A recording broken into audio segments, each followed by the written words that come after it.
Hello, and welcome to the latest a16z podcast. I'm Matt Oberhart. This episode is a conversation all about compensation, from the simple act of defining what compensation is to discussing how to build and develop an overall comp philosophy for your company.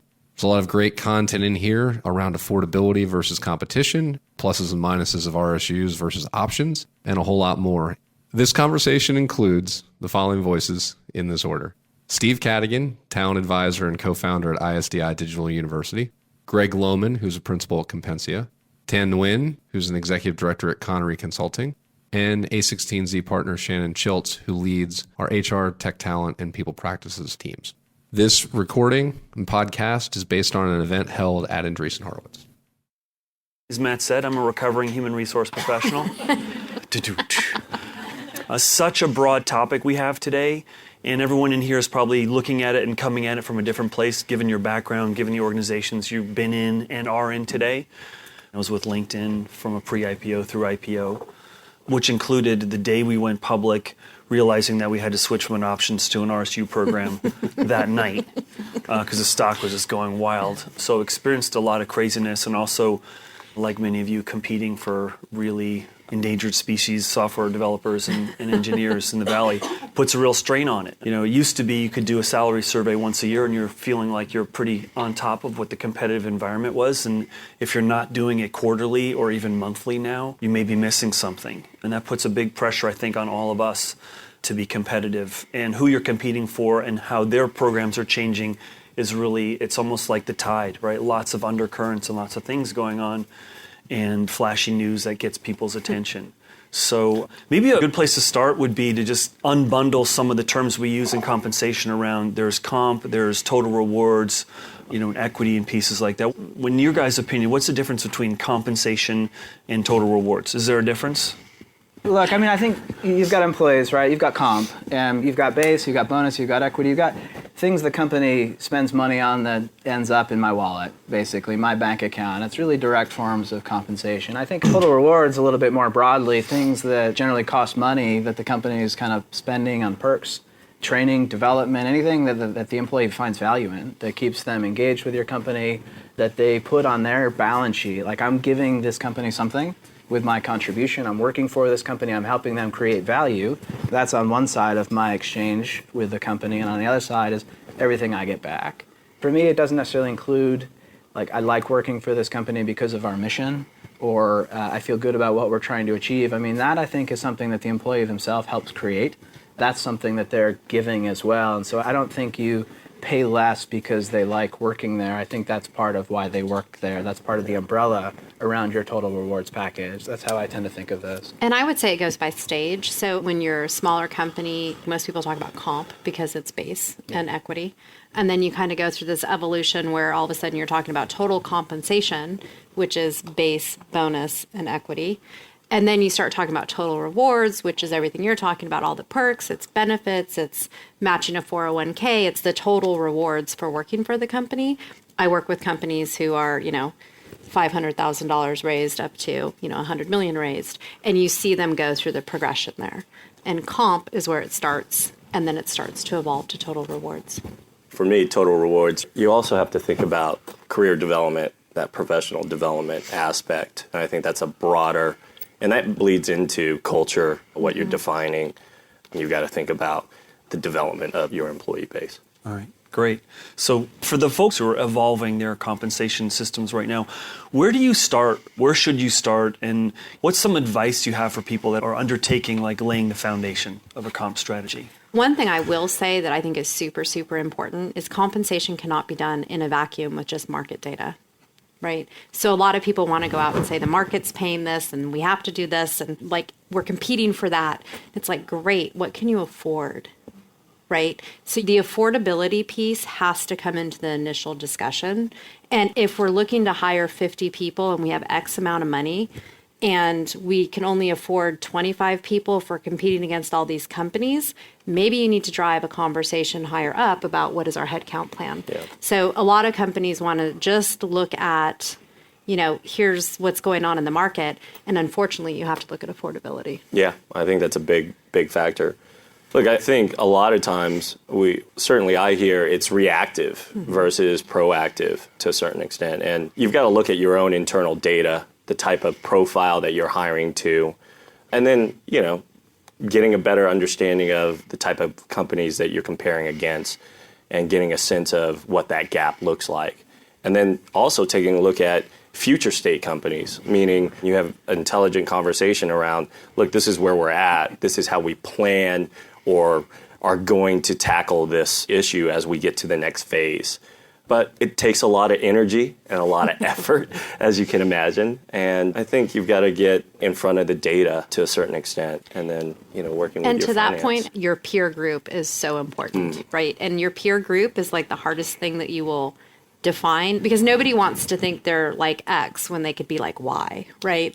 The place where I start is just, do you know who your employees are? Have you thought about just a level structure? Have you thought about figuring out how to band your employees? The first time you go through that exercise, it's really painful, right? We're going to start to understand what the market pays for a particular job, and your people are going to have this question of, is my employee overpaid, or are they in the wrong level?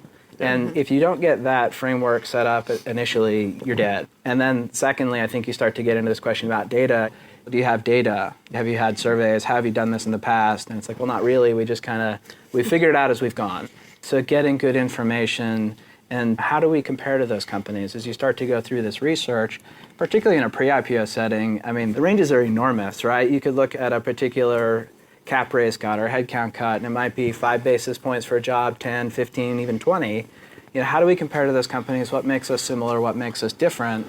Are we big enough where percentage doesn't work? Should we start getting value-based data? Should we be looking at public company comps? So, really setting the tone early with getting the right information around the benchmarking that you're going to do, get the level structure right, get your company talking about who's critical, who's experienced, who's entry level, how do they line up to market. Those are all really important building blocks before you even start to say, well, we're going to give a new hire director X thousand options. And as I say, data can be dangerous, right, to a certain extent. And I think, sometimes it's misconstrued that because we have the data, we have to pay everybody at these absolute data markers. And I think what you got to really focus on is trying to hold a general population to a general philosophy, market positioning philosophy, and really think about developing and going after really aggressive comp for key roles, key contributors. And that's how you're able to really, build an aggressive and competitive strategy. Because you're not going to be able to compete with the likes of a $50 billion company, right? And that's the reality. And that's how it becomes iterative, right? Many times the proposal we come up with, right? You'll have a matrix of levels and functions, salary ranges, bonus targets, new hire equity. I also think if you're talking about any of those pieces, you probably talk about all of them, including how you're going to think about refresh and ongoing equity. It's hard to bring a candidate in and say, here's some new hire equity. Well, how's this going to play out over time? Well, we haven't thought about that. So you want to carry it forward, but that initial proposal is a little bit like sort of the artist rendering of an architectural proposal. Once you see that building build, it may look a little different. It may look a lot different. And some of that comes through the process. You listen to your recruiters. You start to make those offers. You see if they're closing. You get a feel for how people are thinking about your equity and your company versus how they might be looking at other offers. And I think it's important to have that feedback loop that comes back to what we develop based on market, based on what we think is right. And so that's where it becomes a very live, iterative process. For us to think about a comp strategy that's really going to stick, who needs to be part of that conversation? Who are the stakeholders that need to be part of this for this to really be something that sticks and holds? Because everyone here walked into a situation where the comp strategy was defaulted into based on hiring competition, and they're like, oh my gosh, we've got inequities all over the place, we're going to have to smooth out over time. But how do you get that to work? What we've seen work really, really well is you have, obviously, HRs involved. You have your CEO has to be at the table. Your CEO has to sign off on the comp strategy. And I would say it's comp philosophy plus your comp strategy, right? And then on top of that, you have to, if you have obviously CFO or finance from an affordability standpoint, and then I think your entire leadership team has to stand behind it. There is a moment in which the CEO does need to take it to the board. There's utilization and burn with regards to equity. There's affordability with regards to cash. But there needs to be alignment between your board members and your CEO on what they're going to spend with regards to equity. Has anyone seen what happens when that's not the case? It's not pretty. Look, I think it's the operations goal to present a plan to the board, right? I think it's important for any kind of check to say, look, do we have the programs or the strategy in place so I can go in front of a comp committee or a board member and say, this is what we're projecting, this is how we're going to do it, this is our philosophy, and this is how we've kind of thoughtfully looked at the employee population and how we're going to pay them. If you're not there yet, then kind of goes back to what we talked about, really baselining. Let's get leveling in place. Can we, categorize our employees to a certain extent? And it starts from there. It's one of those things that if you actually do the entire year budget plan of equity spend off of your hiring spend or off your hiring plan and get your board to sign off on it, you'll find your approvals go a lot faster. You can just say, like, here's what we planned, here's what we're spending, here's our rest of the year utilization. A board member can sign off on that really, really quickly. Yeah. And so this goes back to doing the prep work on how you're actually going to spend for the year. What advice do you have for the folks here who are earlier stage, they don't have a revenue stream yet, they're not profitable yet, but they want to hire, and their leaders want to hire superstars from the high-paying companies out there, the Googles of the world. How should they think about being competitive? Like, how can they be competitive? Is it just like, oh, sorry, non-starter, not in budget, can't hire those people? Again, as to a certain extent, assessing candidate, and we talked about assessing, candidates' risk appetite and what their alignment is. Like, there's a range of different development stages. There's a range of problems that companies are trying to solve. And it's not comp that's going to ultimately seal it. I think the big thing is getting in alignment with recruitment and the leadership to better understand that alignment fit with your company and that culture, right? And if you can get closer to that alignment, you're going to have an easier job on the compensation side. Now, with the compensation aspect, I think it's important that you're able to communicate a strategy, whether you're, 10 employees or 100 employees. I think you've got to start early enough to be able to thoughtfully say, look, we're at this stage. As we grow, we're going to start to develop different programs. But far too often, I just don't. I mean, even we have the luxuries of seeing pre-A all the way up to, post 5 rounds in public companies, and nobody's discussing that. It's important to kind of start thinking about that, obviously, at an early stage. There's certain kinds of people are going to be interested in certain kinds of companies, and there's going to be a split in the market. And as an earlier stage, whatever stage of early you actually are, you can't get everyone to come work for your company. It's just not possible. There are different profiles. It's different to work at a startup than it is at Google.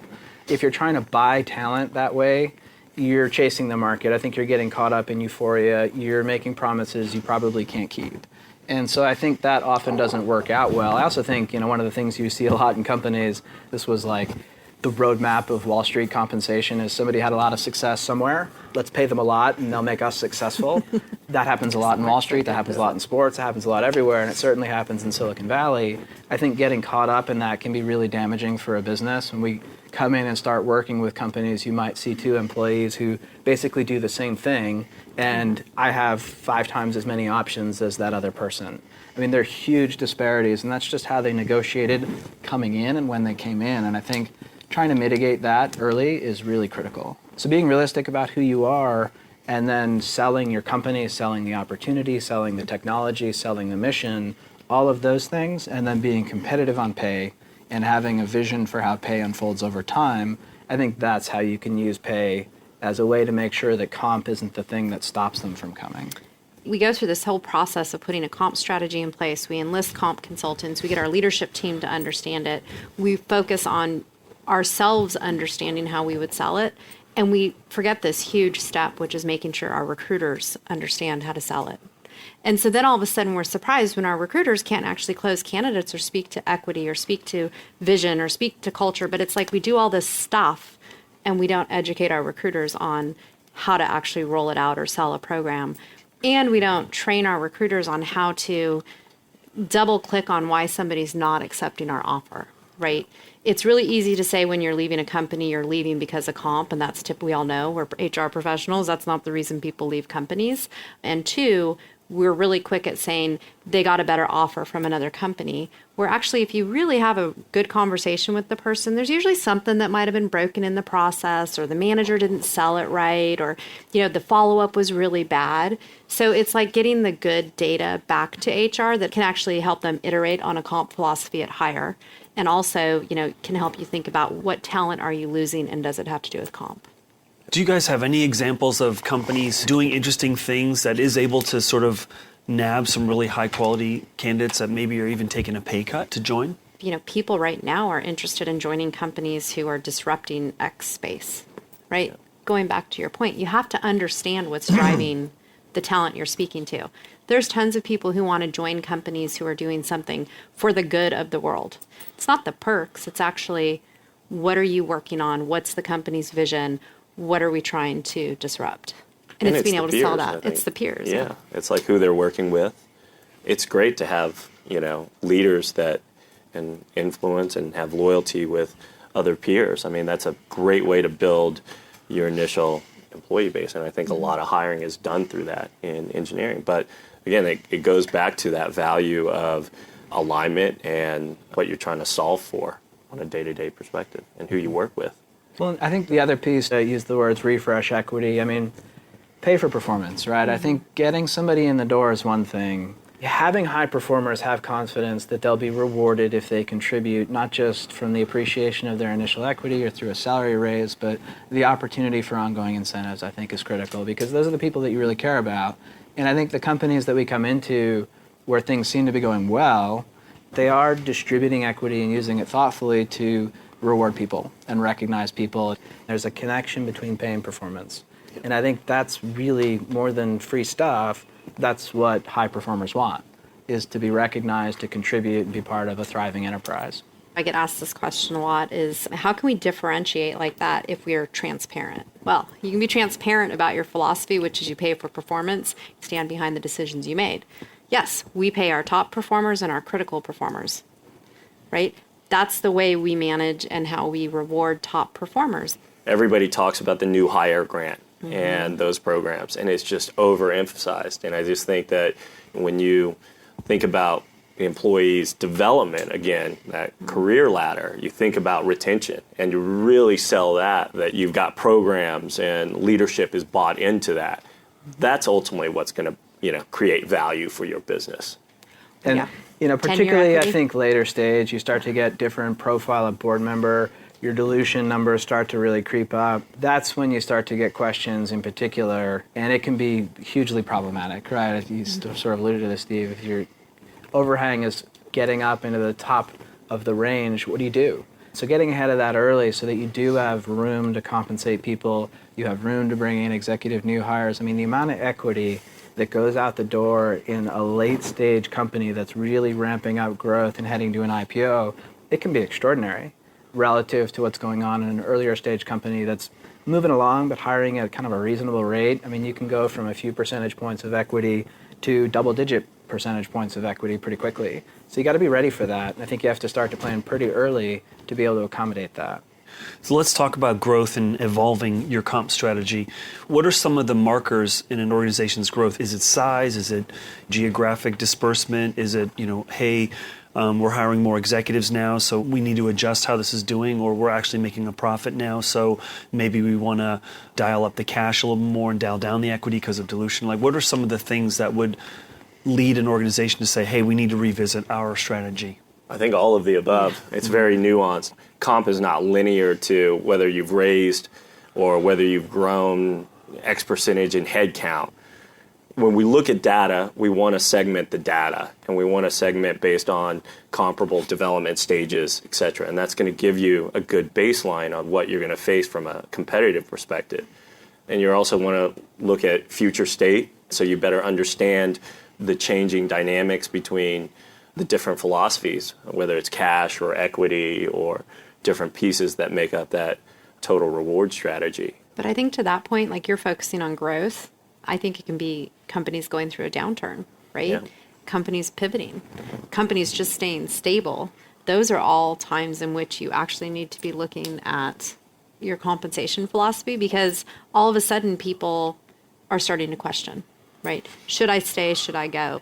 We were talking about extended exercise periods and how long should somebody work for you before they actually get access to an extended exercise period. We haven't really seen any down markets, and it's an incredible benefit. And, you have to be thinking about these different programs that you might need to put in place if you're not on a hypergrowth, right? So there is a huge valuation component to that, because certainly, look, we're bigger, we're scaling, but equity is a major part of the currency we're using. And as our valuation profile changes, maybe even the risk-reward profile of our equity changes, those are really key inflection points in terms of how you think about equity. Even getting very late stage, you start to talk about RSUs. Do we start to talk about denominating our equity grants as a value rather than a percentage? Those are key points that start to come up in the conversation, particularly now when you're talking about many, many multi-billion-dollar pre-IPO companies, right? And that's just a different dynamic. And I think to your point, you just put it in context of you're growing, you're getting closer to IPO, like the valuations, and you start thinking about RSUs. There's tons of companies who are implementing RSUs really, really early now. Or they're implementing RSUs when like the 409A or the common, like there isn't necessarily a need or a good reason to. Can you guys, being the professionals, kind of talk about what you think when you think a good time to implement RSUs might be? There's a lot of discussion on RSUs, I think, because it's what everybody talks about these days in terms of their offer. When you think about the big employers, Google, Facebook, etc., everything is denominated in RSUs. Apple, Amazon. Everything is dollar-based. And it's hard for earlier stage companies to kind of articulate that same value. I don't know if there's not a right or wrong answer. I think it's RSUs, essentially, you're dealing with present value equity versus an appreciation, right? So if you're not going to go out, meaning liquidity, in a very long time, I think it's hard for companies to move to that RSU model. I just think it forces a lot of, taxation on the employee base. It's just not as flexible from an options perspective. And, if you've got a low strike price, options are way more flexible for companies. And I just think that sometimes the marketing and the validity of RSUs pushes companies to do certain things that, I think you've got a lot of room, certainly from an options perspective. But I agree. I think, look, if you're at a pre-IPO company, the odds are good that you're talking about not, growing our valuation by 10% or 20%. You're talking about 5x or 10x, right? You're talking about multiples of returns. There's really no scenario where RSUs are better than options in that model. And so from a pure upside, from a pure opportunity perspective, from a flexibility perspective, from a tax perspective, from an administrative perspective, there are lots of advantages to stock options for pre-IPO companies. Having said that, RSUs can provide some nice optics around burn rate and dilution. There's some nuance to how that actually plays out over time. If you are a very large pre-IPO company, you may have a little bit of a different sales pitch about your upside. The dynamic is different. You're not talking about probably 5x returns in the short term.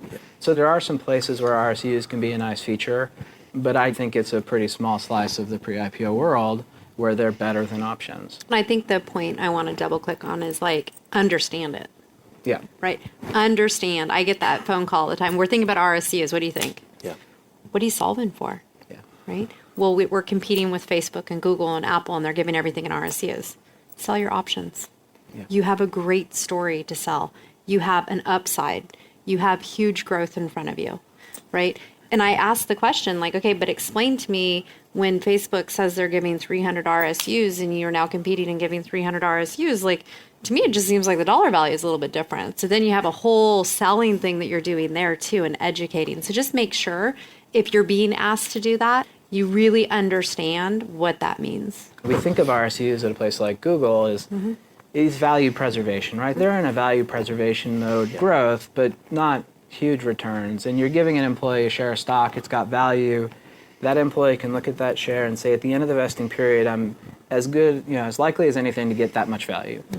$900, $1,000, whatever it is. pre-IPO company, they've got a valuation, the share of stock, the preferred valuation might be $6. I don't know. I mean, is it likely to be worth $6 at the end or more or less? There's a hugely different risk-reward profile. Even though it's an RSU, even though that's what somebody paid for a share of that stock yesterday, there's a huge kind of distribution of potential outcomes. So granting RSUs isn't less risky the way it is with stock options when you think about pre-IPO to public. Right. Okay, so you guys have helped and consulted and seen lots of companies go through the IPO. Any big mistakes you've seen? Any big oh man, I wish we'd done that differently, that they learned that they didn't expect something was happening or would happen? I think having the support function to drive your programs is probably one of the most critical things, meaning you've got a philosophy, you've got to be able to action the frequency from which you're going to be supporting, career development, performance management, all those things on an annualized basis. And if you don't have the structure in place, man, you're going to be in a world of hurt when you get to that IPO and post-IPO. And it takes a lot of, planning and resourcing because there's a lot of compliance. In my own personal experience, it was ensuring that we were able to activate on the things that we said we were going to do. Mm-hmm. It's the scalability of the programs you're implementing.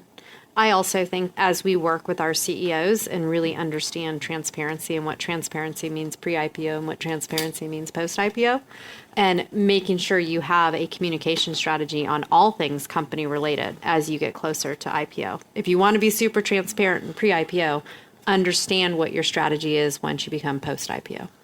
Right, and if you've been private for a while and you are going IPO, a lot of times what I've found is the CEO, if they haven't done this before, may not be aware that the Section 16B officers will have their comp published. And if there were some back office, back alley dealings and special side things, if that's not cleaned up, they're going to be untangling something. That everyone finds. I mean, everything from different double trigger, change of control things, accelerators, special benefits, all that kind of stuff needs to be tended to before you file. And it takes time, and I think that's the key. There's two types of companies that call us. They say, we're thinking about going public. Okay, when? Well, 18 months. And then there's others where it's we've got a confidential S1 file, and it'll be a few months. And so very different, right? Different and there's a pretty too. clear roadmap here from a comp perspective, particularly executives. You got to get ready for disclosure. You're clearly going to start to think about contracts and severance for executives. You've got equity plan to think about. But where you get the benefit of backing up and starting earlier is a lot of the things we talked about with RSUs versus options, the 401(a) price, your dilution. All those things are going to change most rapidly, in most cases, right as you go public, right in that stage. And you hire somebody 12 months out, 6 months out, 1 month out, you could have a different comp strategy, different answer at each of those 3 points. And so you've got to be ready to move through that curve pretty quickly. So start early, start thinking about it. I think particularly with respect to some of the direct comp elements, because it's going to change fast. Okay, questions for the panel? You made a great point on affordability, and I'm just curious because I do think there are certain managers and leadership who feel that they do want to buy certain talent and they feel that they can afford it in their budgets. And so how do you manage considering the internal parity and the overall company strategy and leadership expectations? I don't think you break that cycle until you actually are helping that leader with the overall strategy and budget. And a lot of times I see this happen constantly over and over because each hiring manager really is in support of That one hire. They're the bee's knees, right? So if you give them that opportunity, you also have to give them the responsibility of managing an overarching budget and the consequences of that. She's going to keep doing that until you equip them with the strategy and say, this is the ring fence from which all managers within this organization are going to operate in, and this is your budget. I'm curious how you think about going out of band, though, in the context of paying the people in levels for the same job and around all of the pay gap and better negotiating and things like that. So how do you say, okay, we're going to go out of band, but what about this next person who we're not going to go out of band for, but they're actually, do you move them up a level or do you say, all right, we're going to have this problem moving forward? What we did in my days operationally is we had a different approval matrix for them. And you really had to stand behind why that person was going to go out of band, right? And, if that approval goes up to the CEO and then possibly the board, your name's behind that. There's going to be pushback. There's going to be questions. And if you're one of those managers that asks for that constantly and, you're backing that individual and that individual isn't performing, then there's a little bit of a peer kind of review on, man, this person does that consistently. We don't really value that person's assessment. And I think that's kind of peer pressure to do the right thing, right? And I think everybody still tries to do the right thing. And I think having a process from which that gets reviewed will mature into kind of, everybody watching out for establishing a calibration process. This is a great opportunity, if this is really happening in your group, to bring the executives together and say, okay, let's figure out as a team how we're going to handle these, right? With the same thing with like a retention bonus or a bonus that you're trying to keep someone from leaving. Like, hey, should we give them a bonus to stay? That's a big cultural move, right? And the more harmony you have, there's no right or wrong answer to these, none. It's what is consistent with the leadership team, and building that muscle is really important. I think calibration amongst leaders is really important, but it's probably the hardest thing to do. And sometimes there isn't a leadership team. Yeah, exactly. Yeah. I mean, and the HR professional kind of becomes that intake, and you have to really kind of take a lot of considerations in from a lot of different people and hopefully form a consistent recommendation so you can advise, right? Consistency is probably the biggest piece, right? Totally. What are you guys seeing in terms of pay equity, which has become like more of an issue? Like, are companies actually doing any sort of like analysis around pay equity? So New York, San Francisco, and California passed a law where they said you can no longer ask the question, what do you currently make? And that was passed in the hopes of removing a lot of the gender questions or inequality. Those laws will hopefully solve some of that issue. Yeah, I mean, if you're doing competitive analysis, you can do gender pay analysis really, really simply.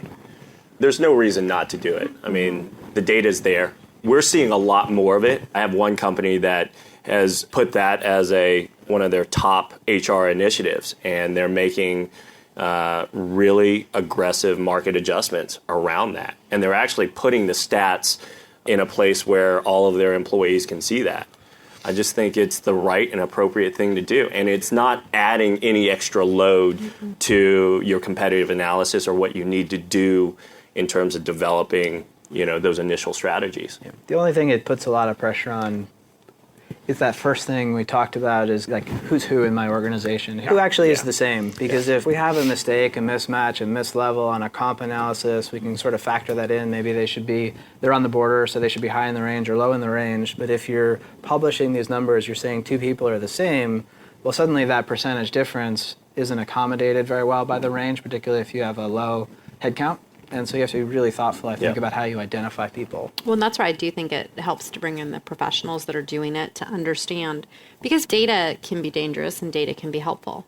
It's understanding what data are you looking at and making sense out of the data. You can't just say, like, here's the data and everyone look at it and this is like come to your own conclusion.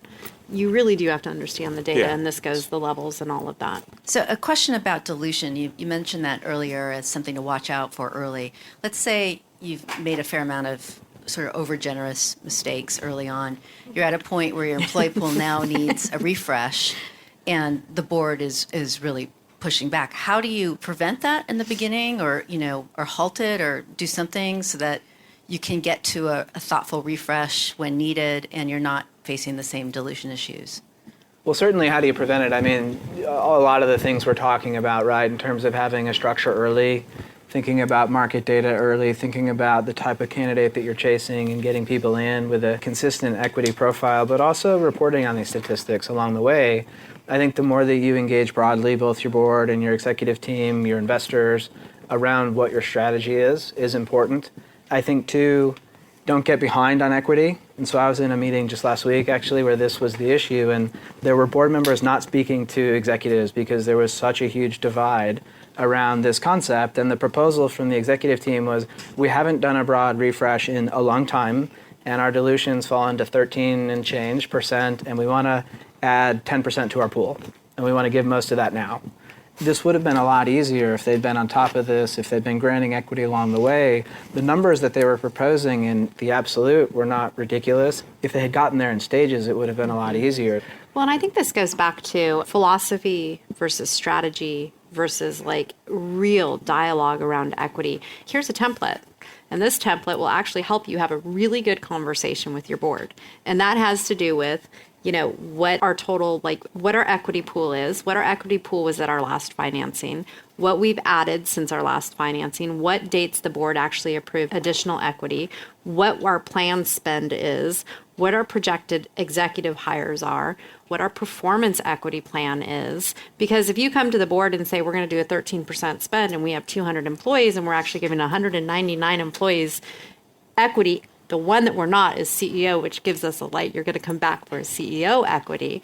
We're not in alignment, right? We want to see you actually spend it and give it to your top performers and really actually keep your top performers. And that's a hard discussion to have.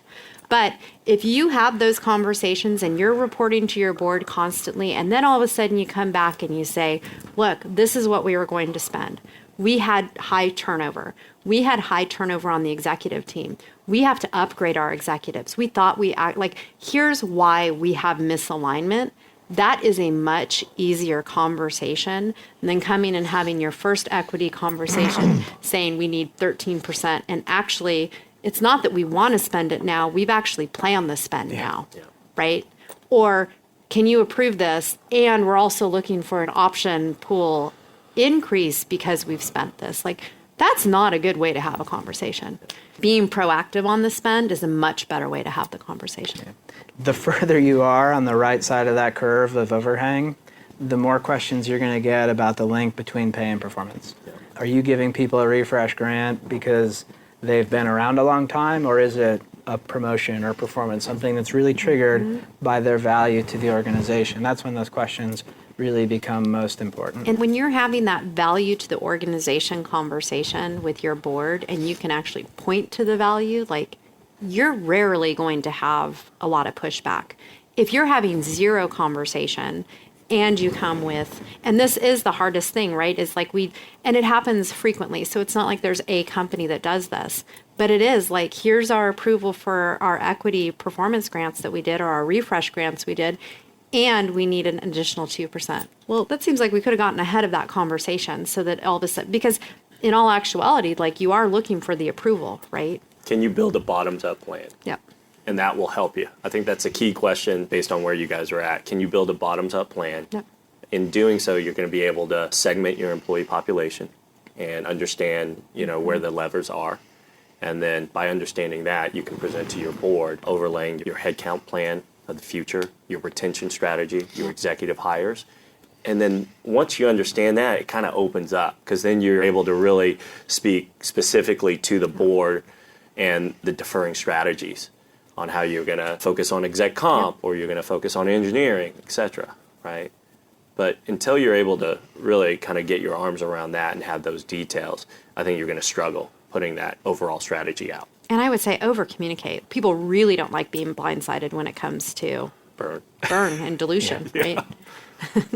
And recognize your players, right? So if you have a first-time CEO and they've not worked with a comp consultant before, they've not had to face a comp committee or a board that's super tight around equity dilution, and you've got lots of new players in there, it really behooves you to really extra invest in the communication, the understanding, and helping the CEO, helping her see what's down the road.